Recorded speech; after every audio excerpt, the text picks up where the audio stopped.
دیکھیے غالب کی غزل کا ایک شعر، یہ 9واں شعر ہے۔ شعر دیکھیں: سب رقیبوں سے ہوں ناخوش، پر زنان مصر سے سب رقیبوں سے ہوں ناخوش، پر زنان مصر سے ہے زلیخا خوش، کہ محو ماہ کنعاں ہو گئی۔ شعر دیکھیں: سب رقیبوں سے ہوں ناخوش، پر زنان مصر سے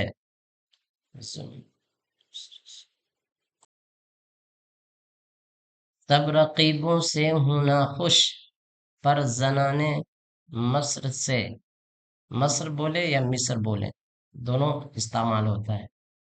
سب رقیبوں سے ہوں ناخوش، پر زنان مصر سے ہے زلیخا خوش، کہ محو ماہ کنعاں ہو گئی۔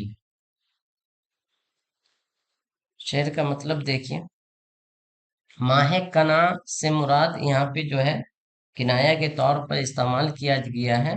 یہاں پہ مراد جو ہے حضرت یوسف علیہ السلام کو لیا گیا ہے، ٹھیک ہے۔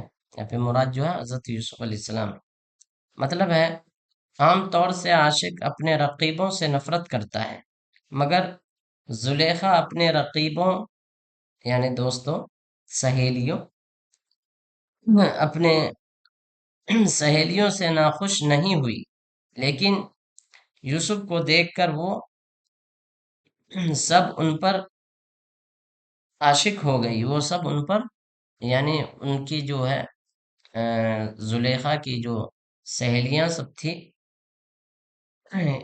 مصر کی عورتیں، جب وہ لوگ دیکھی یوسف کو تو وہ بھی یوسف پر جو ہے فدا ہو گئی، ان کی عاشق ہو گئی۔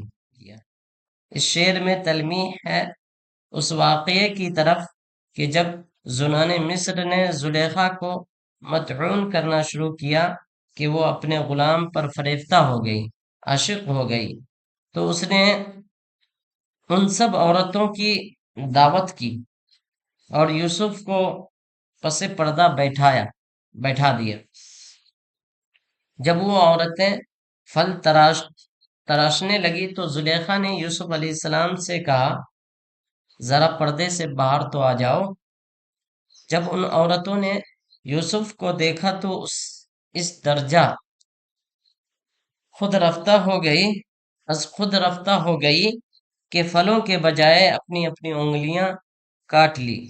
اس پر زلیخا نے ان سے کہا، اپنی سہیلیوں سے کہا، یہی وہ شخص ہے جس کے بارے میں تم مجھے مطعون کیا کرتی تھی، دیکھا تم لوگوں نے کتنا خوبصورت ہے۔